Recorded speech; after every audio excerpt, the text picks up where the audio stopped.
Okay, again, now, looking at graphs of polynomials, P of X is this product. And if I've expanded this correctly, and it would be expanded by first, let's say, multiplying these two to get a quadratic, and then multiplying by this using the distributive law. If I've done it correctly, this is what you get. I'm sure about this term, and I'm totally unsure about this term. This should actually be minus 60. Meaning on the graph down here, we get minus 60. Okay, now I'm sure about this term and this term.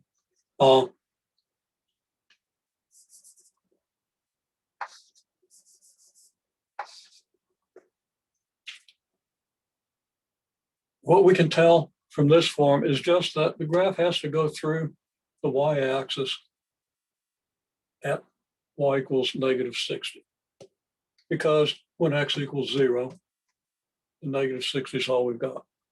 Okay, so we have negative 60 here, and it acts like the graph of x cubed when absolute value of x is large. I'm not going to explain why that is, except to say again that if x is big enough, this term is so much bigger than the others that they don't make much difference. Meaning then that the graph goes through this point. Here's your x cubed graph, and the x cubed graph goes off toward plus infinity when x gets large, and toward negative infinity when x gets large in the negative direction. Okay, so far to the right, far right behavior approaches plus infinity, far left approaches negative infinity. Now, closer to x equals 0. If x equals 5, P of x is 0, because if you put 5 in here, you get 0, which is multiplied here, you get 0. So now we know that if x equals 5, let's just put a point here. Here's where x equals 5. It gets 0. Where else does x equal 0? Well, it equals 0 if x equals negative 2, because that makes x plus 2 equals 0.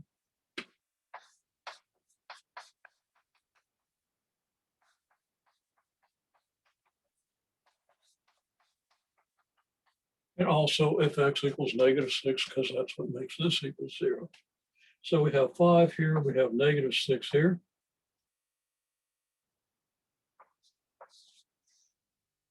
And we have negative 2 here. Meaning now that the graph has to go through these 3 points. Okay, if x equals 5, P of x is 0, y equals P of x is going to be 0, and y is 0 on the x-axis. So now we have a graph that goes through these 3 points, but approaches the graph of x cubed when x goes far to the right here or far to the left here. And now we can sketch a picture of the graph. Okay, the graph is going to come up from way down here. It'll come through here and it's going to turn around. It's going to come down here and turn around at some point. So it can come up through here and take off for parts unknown.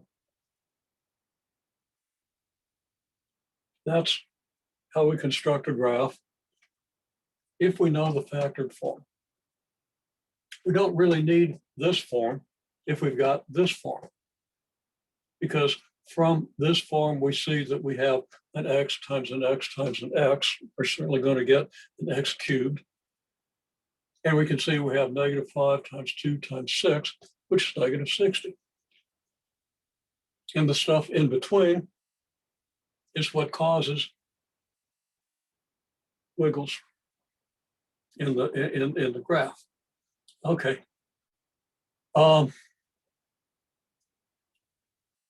Now,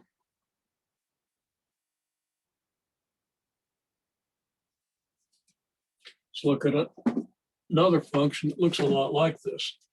Okay, so if I have P of x equals x minus 5 times x plus 2 times x plus 6. I don't have my 6 there, but the chalk slipped. User fault. Okay, but let's just say that the x plus 2 is squared instead of first power. Well, that changes things. That means we're going to have an x cubed. Well, we're not going to have an x cubed. We're going to have an x to the 4th because we're going to have an x squared from this and an x here and an x here giving us x to the 4th. And you should multiply that out by the distributive law step by step to make sure you understand why we have this. And then your x plus 2 squared, well, you should know that that's x squared plus 4x plus 4, but the key is the 4 on the end. We'll multiply the negative 5 and the 6, giving us minus 120. Now, I'm not going to take the time to do the stuff in between, but from this, we see that what we call the end behavior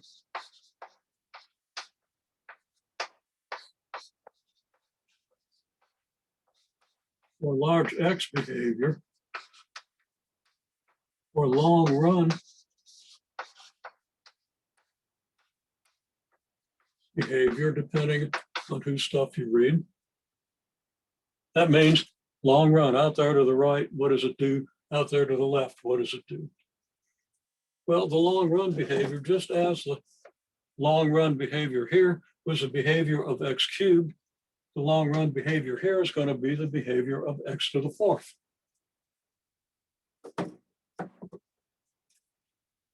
So we can begin to construct the graph.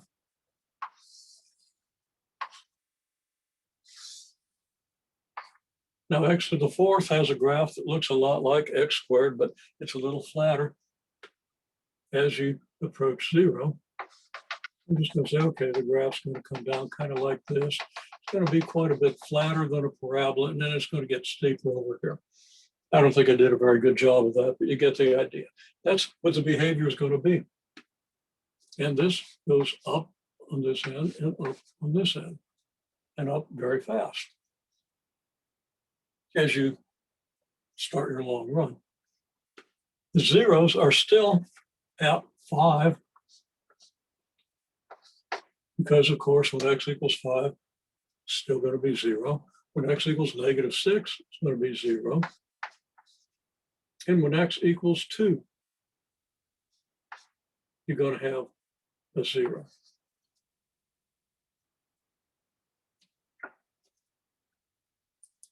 Got somebody else coming in. Okay. So we also know that the graph has to go through the x-axis at negative, or the y-axis at negative 120. So how's that going to happen? Well, if we do what we did last time, we come down from here. We have to be up here before we get to this. We have to come down through here. If we come up through here and then back down through here, that doesn't work because we end up going down here. We can't get back up through 0 because these are the only places where the function can be 0. So we can't end up here. If we come down through here, up through here, and down through here. Also, if we come down through here and up through here and down through here, we're going to pass through the y-axis for positive values. So that can't work, okay? So I'll just kind of draw a little picture.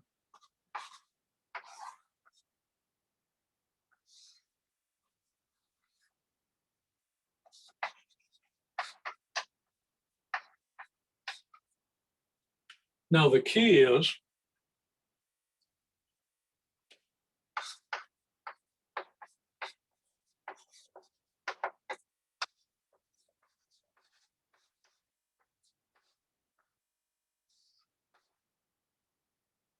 near x equals 2, the graph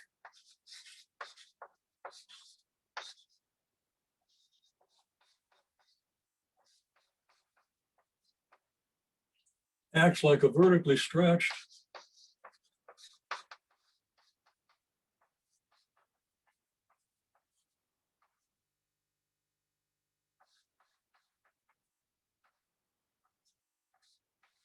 x plus 2 squared.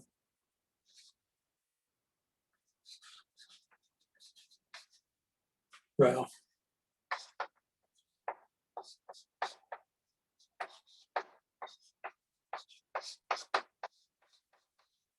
And that would be like a vertically stretched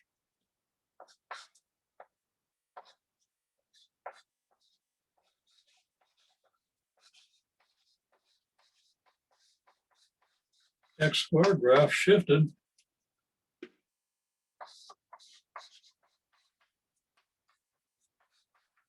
2 units to the left. Well, that means that your x squared graph is going to look something like this, vertically stretched. It might be pretty steep here. That means if you shift it 2 units to the left, it's going to tend to look something like this. The vertex will move from the origin to the point -2, 0, giving you your 0 at -2. And now the function can work. And of course, now your vertical stretch could also be a reflection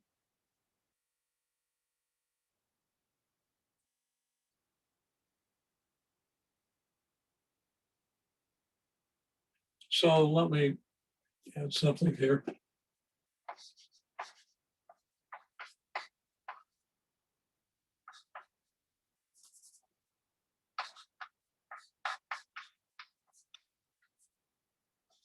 Vertically stretched and may be reflected, because in this case it's going to be reflected.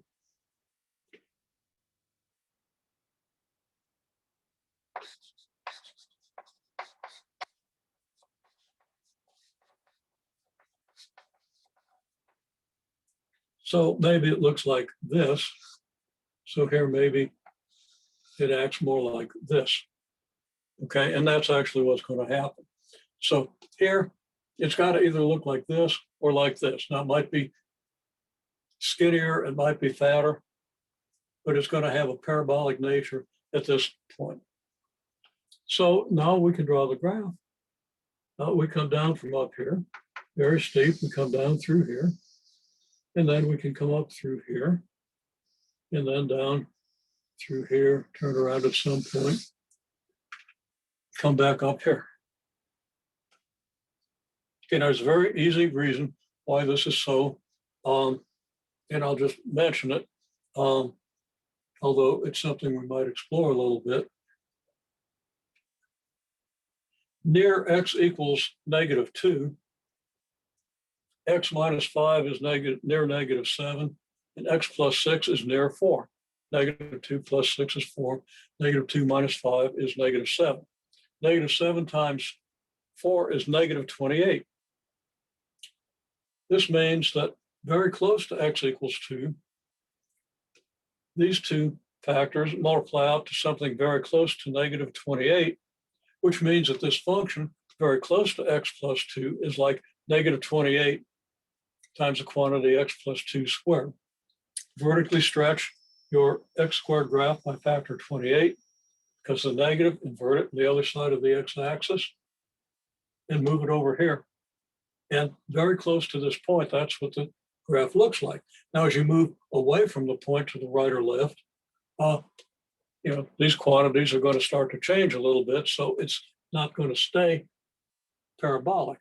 It's not actually going to be parabolic at any point, but it's going to be very close to parabolic, the closer you are to x equals -2. So it's going to act like this. There's a reason for the rule. Okay, well, that pretty much tells us what we need to know to graph these things if we know the factored form. Okay, one more example, because it does occur in the homework set.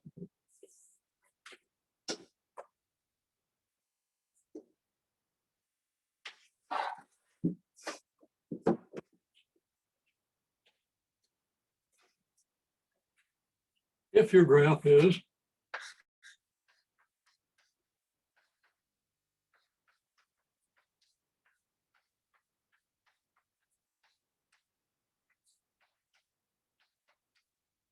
or if your function is this, then what do you get? Well, this is x to the fifth, because we have an x cubed if we expand this. We have an x here and an x here, so we're certainly going to at least be multiplying x by itself 5 times, or multiply 5 x's together. And then we're going to have negative 30 here, 2 cubed is 8, and we're going to have minus 240.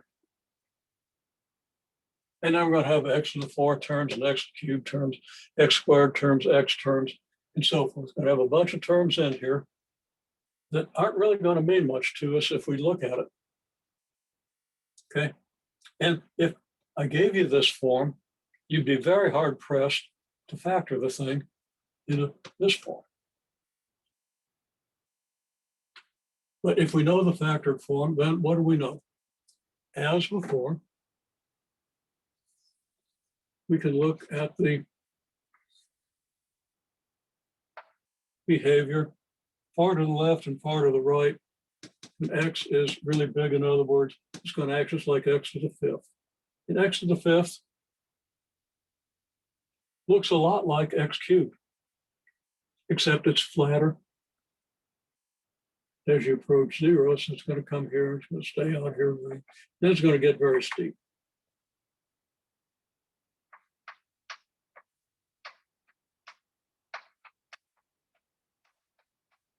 So in the long run, it acts like x to the fifth, which means it's going to go up here very rapidly. And over here, it's going to go down. So like the first graph, it's going to start down here, come up, and wiggle around a little bit, and then take off. And it might not wiggle that much. We don't know yet. Okay. So your zeros are still going to occur when x equals 5, or negative 2, or negative 6. Let's just say 5's out here. Negative 2's here. And negative 6 is over here. So you got to come up through here, and then you got to go through this and this.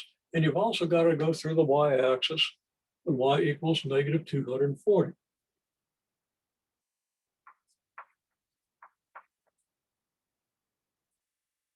Now, it might well be that the graph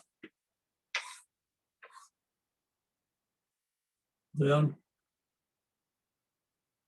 looks something like this.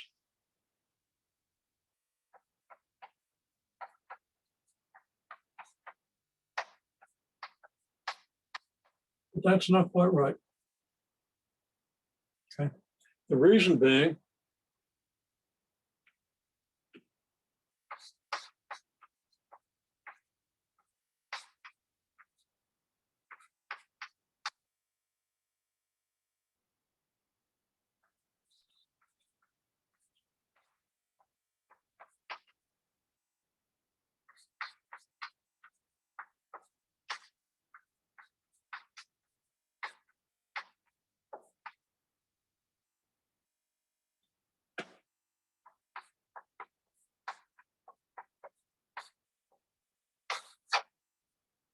that near x equals 2, the graph is actually pretty much a multiple of x plus 2 cubed.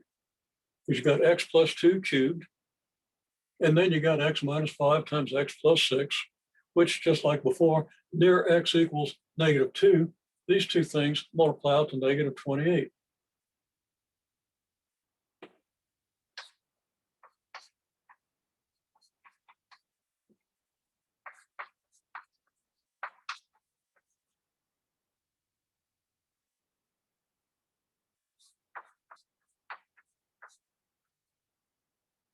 And again, from transformations, this is just negative 28 x squared, x cubed, shifted 2 units to the left.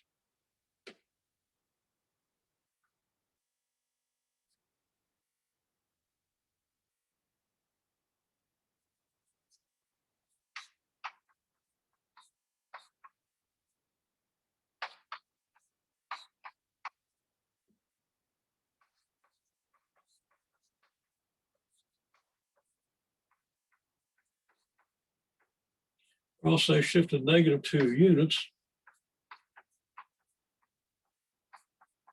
horizontally. Well, x cubed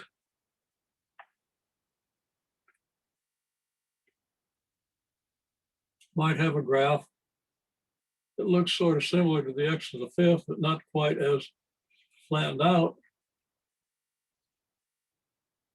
and not quite as steep over here. And I didn't do a good job of that because it looks just as steep as this one at this point. But you still get the idea. And it could look like this. And I just noticed, is the screen still in focus? Or are we losing the focus? You can answer in chat.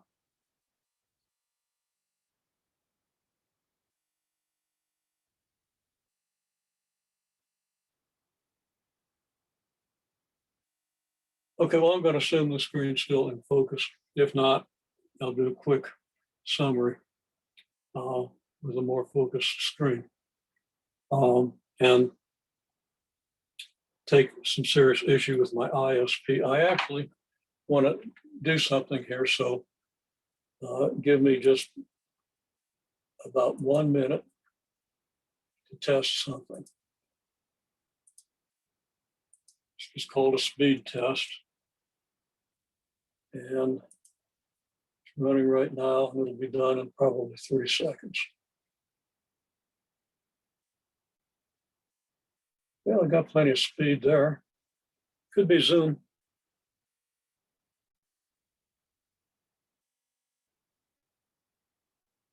Well, this is my download speed. We'll see what my upload speed looks like. Oh, upload speed is like lightning. Okay, I don't know what happened there, but I'm going to assume we're okay. Now,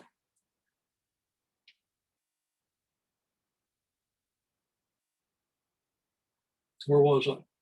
Okay, so the graph could look like this, but of course with the negative sign, that flips it vertically, and it could look like this. And that's in fact the way it looks here. So to do our graph, well, we can just come right on up here. And then when we come down through here, we got to flatten out a little bit before we go down through here. We're going to go down pretty low there and then come up like so. Okay. Now, at -2, we say that this 0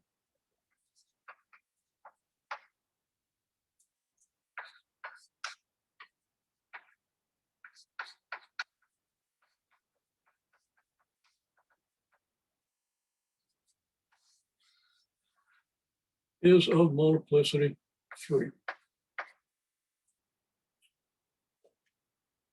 On this graph, and the multiplicity 3 matches the exponent on x plus 2. Now, there's a simple rule that you can use if you don't understand why it happens. But if you understand why it happens, you're more likely to apply the rule. Okay, here.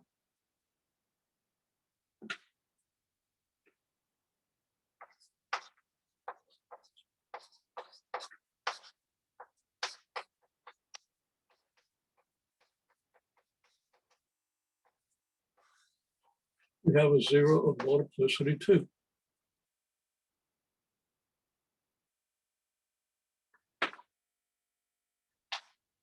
Okay.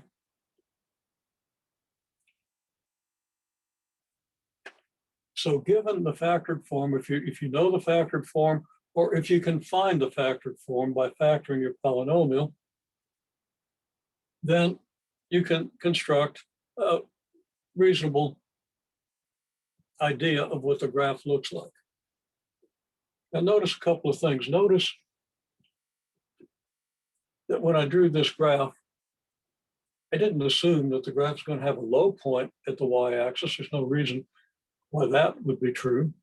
Okay, why should this graph be the one that shifted just the way it is? It is the one that has its low point here. if you got one that has a low point here and shifted a little bit, it's got to have a low point somewhere else. Okay, whether you understand that or not, you don't try to put the low point here. Low point goes wherever the curve kind of leads you. And of course, you're only estimating where the low point is because there's no way in a pre-calculus course that we can determine where that low point is. Now, if you know a little bit of calculus, and it doesn't take much, you can figure out where the low point is. What the coordinates of the low point here are, what the coordinates of a high point here would be if your graph looked like this, and the low point here. And it's really not particularly difficult, but we're not doing it in this course. We're just getting the idea of the shape. And then you can learn to analyze these shapes in more detail in a calculus course. And similarly here, I did not try to make this the low point. We had to go through here, and we had to go through here and turn around, come up here. And to try to do that with this being the low point would really distort the graph. It wouldn't look right. And similarly over here, you notice again, I did not try to go make this point on the y-axis the low point. Frequently people will do that, and you don't want to do that.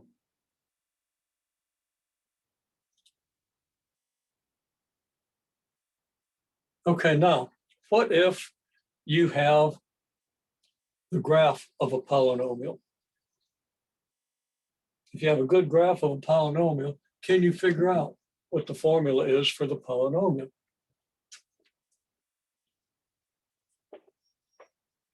Okay, I think I've got the backs of both of these boards available.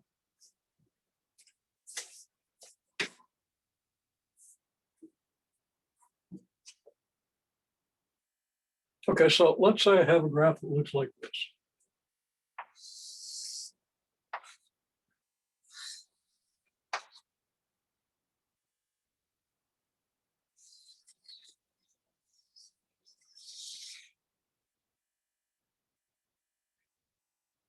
Now, let's say that by looking at the scale or by doing estimates or something, we figure that the y-intercept up here is at the point 0, 40. And the x-intercept over here is at the point, let's make that -5, 0. You have a point 3, 0 here, and a point 5, 0 here. What can you tell me about the function?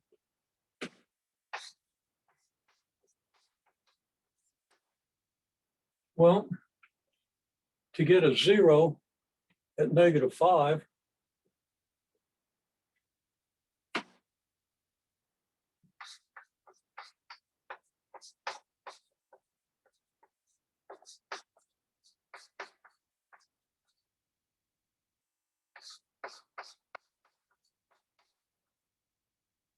you'd have to have a factor of x plus 5.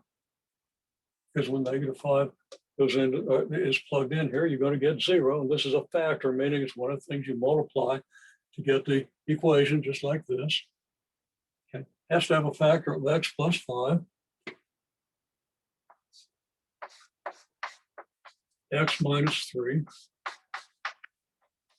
and x minus 5.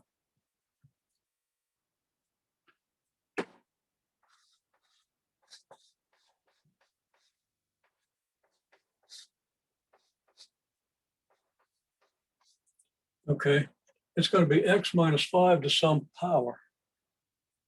So I'm going to call that power. I don't want to use p. I would normally use p for the exponent, but I'm just going to use n.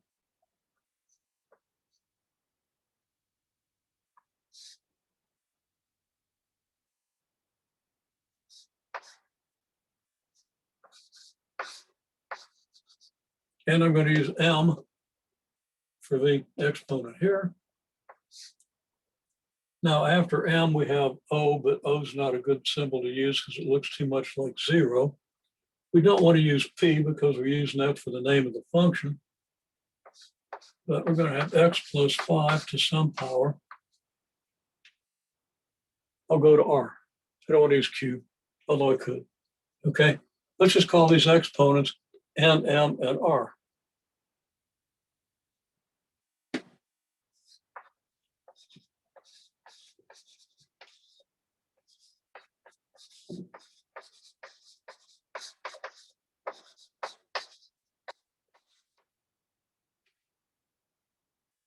What are those exponents? Well, if we take a magnifying glass and look at just a little segment of this thing, this looks like a straight line. Here, that starts curving, and it is curving a little bit. If we look close enough, we can't see the curvature. So I'm going to say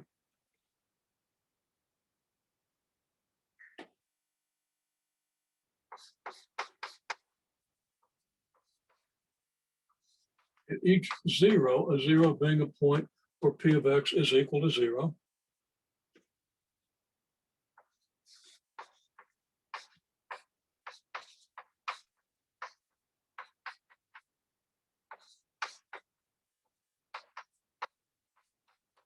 The graph is locally straight. Okay, now that's the case over here for this 0 and this 0, but it's certainly not the case for the 0 here. Here, the graph is locally parabolic. And on the flip side of this board, we had one where it was locally cubic at x equals -2, okay? So at each 0, the graph is locally straight.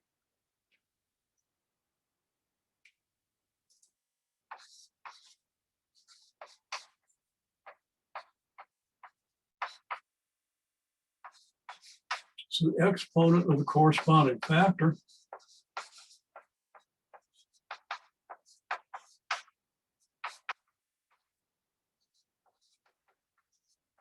is 1. It's like x to the 1, shifted over 5 units here, and that means vertically stretched, okay? So in this case, all these exponents are 1.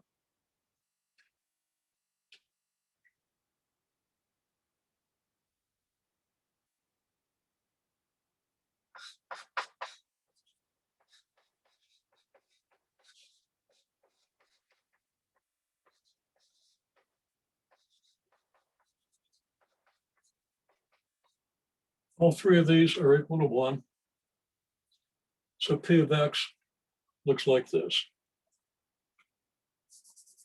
Now I do have a problem here. I did leave myself room for something else that has to go in front. But right now we think maybe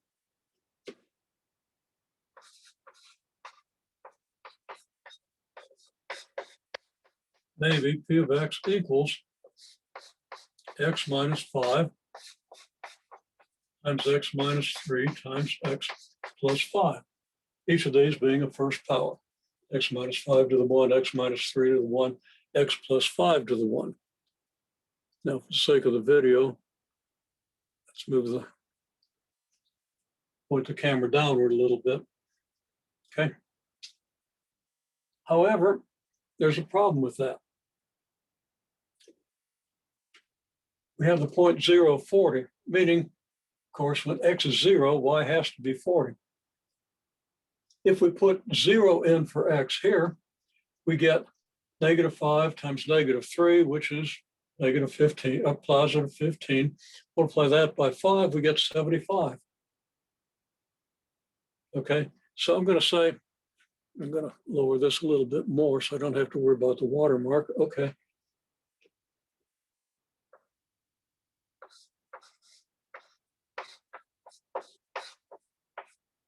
I'll say P of 0, we plug in x equals 0, we get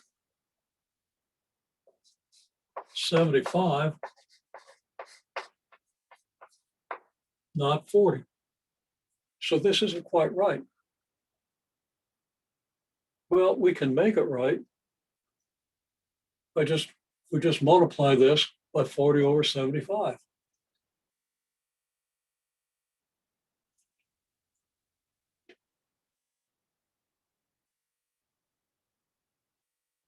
So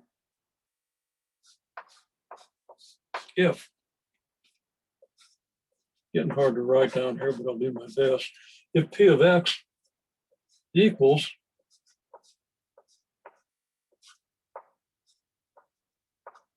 40 over 75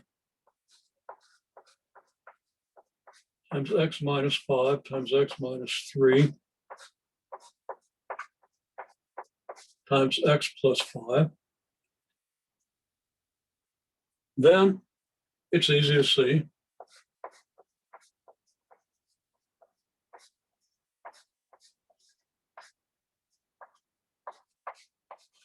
P of 0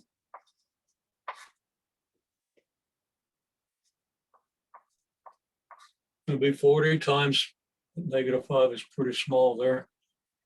It's going to be 40 times 0 minus 5, which is negative 5, times 0 minus 3, which is negative 3, times 0 plus 5, which is 5, which is 40. Since negative 5 times negative 3 times 5 is 75, we're going to be dividing 75 by 75 and multiplying by 40. It's going to leave us 40. So now we say that P of X, now if we know that these are the coordinates and they're not just estimated, P of X must then be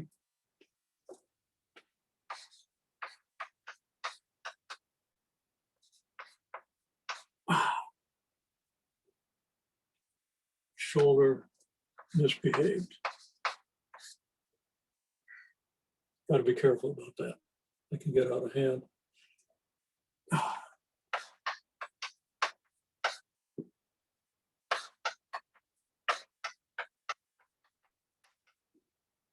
Okay. And, you know, I'm stretching up there. So that's a bad pain. So I can't do that anymore. Not for probably 2 weeks. Don't know why that happened, but it happened. Okay, P of X is 40 over 75 times X minus 5 times X minus 3 times X plus 5. And that's exact if these are the exact coordinates. If these are estimated coordinates, then this is an approximation. Okay.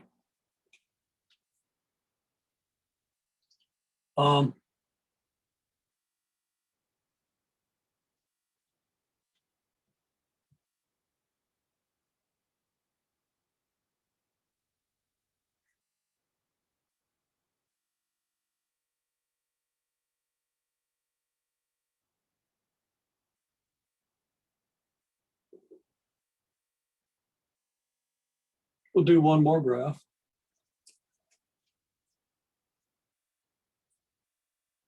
And for convenience, we'll use the same zeros, but we'll make the graph look a little different.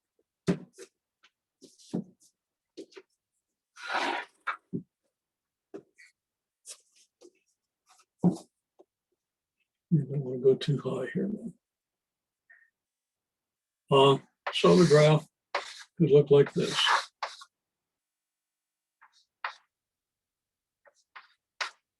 Negative 5, 3, 5, 40. Now I'm going to come up through here.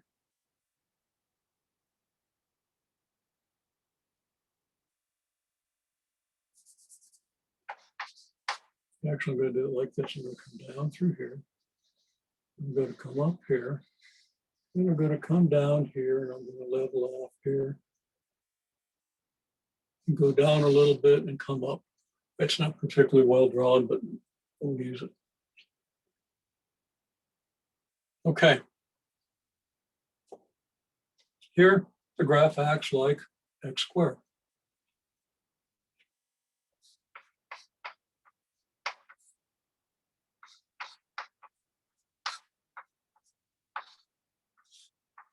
or something like x plus 5 squared, but vertically stretched.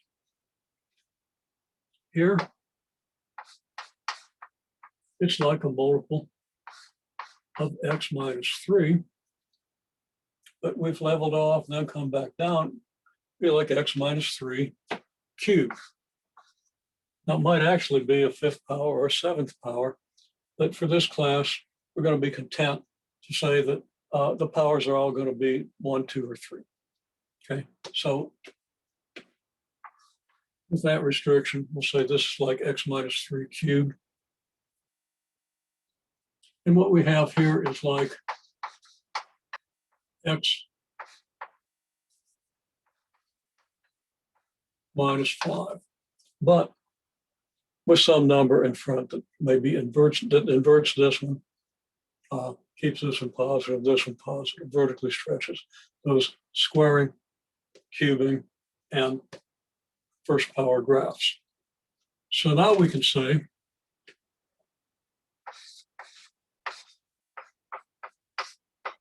p of x is some multiple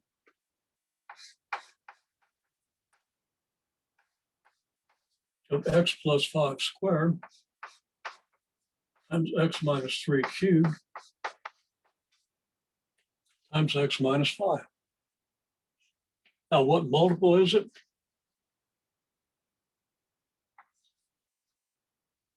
I'm going to use A for the multiple. Okay? So some multiple of these, or A is a multiple and it's unknown.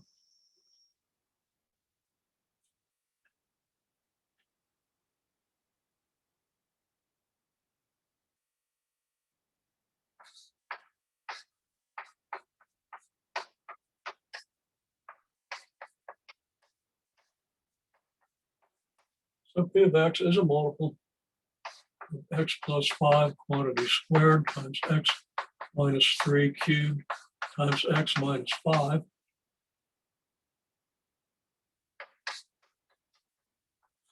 We want to find A. Turns out it's very easy to find A, because we also know that p of 0 equals 40.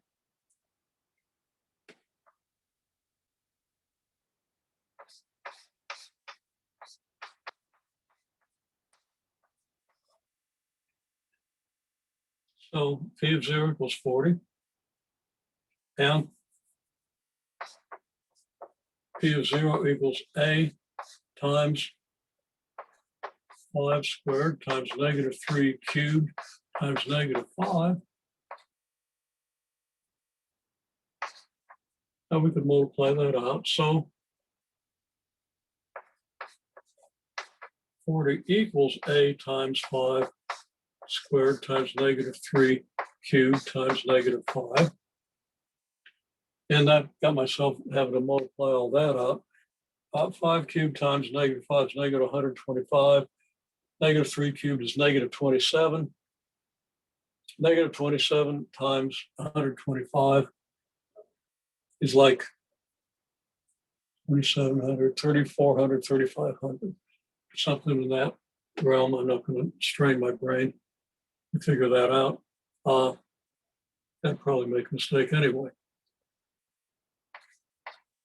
But now that we have this, A has to be 40 over 5 squared times negative 3 cubed times negative 5. And I'm going to say that's maybe approximately 0.013. And it's going to be positive, so that's negative times negative. And you can take a calculator and calculate this and get a good approximation of A. So now you just take this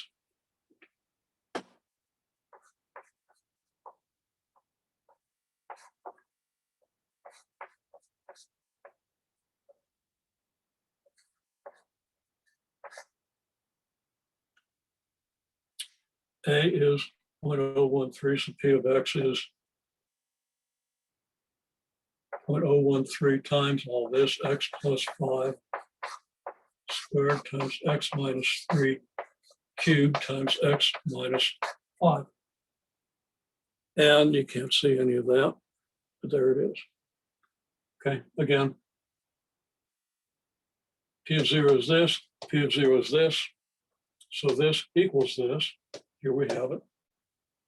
And now we divide by these three terms, both sides. We end up with A is 40 over all this.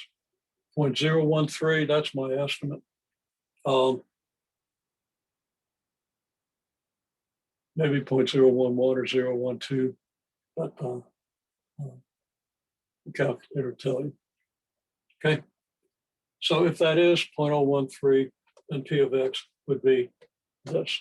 Now it isn't 0.013, and when you divide it out, it's probably not going to be an even number. It's probably going to have at least some infinitely repeating decimals and stuff. So you're not going to be able to write it out exactly, except as a fraction. Still, if you do this to, say, 3 significant figures, you're going to have a very good approximation of what this function is. Okay, well, that's pretty much it. Let me just take a quick look at the homework assignment. Make sure I'm not leaving out something really important.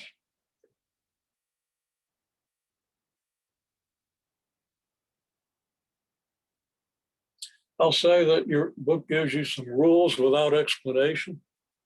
I've given you the rules with explanation. There's a reason for them, on the premise that understanding why the rules work helps you understand what you're doing. But if you just do this by following the rules, it'll be sufficient. If you want to show off, show that you know the reason for the rules. And of course, I would credit that.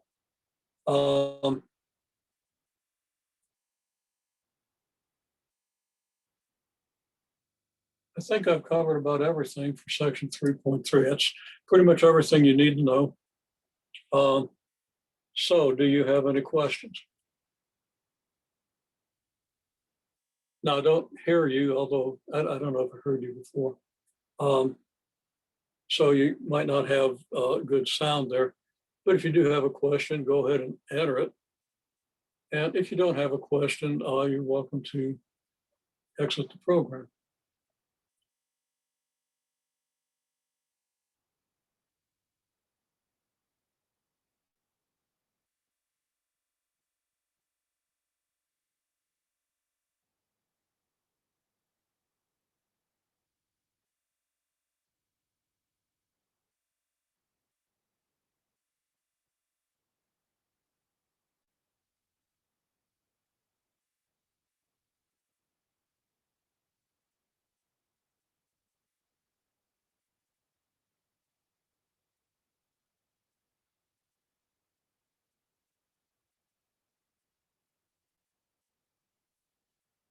Give you a couple more minutes. I'm going to check some quickly. It'll take me a few seconds.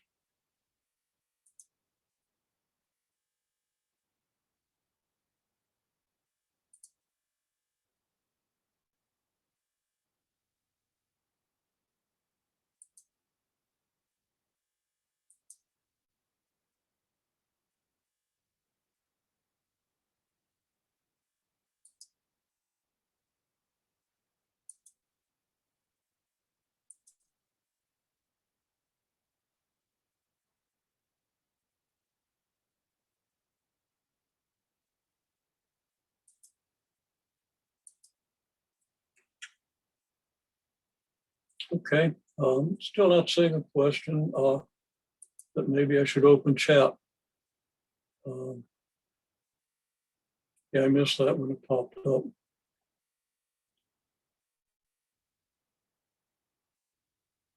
Okay, well, I don't see anything more, so I'm going to close the program. First, I suppose I'll stop the recording.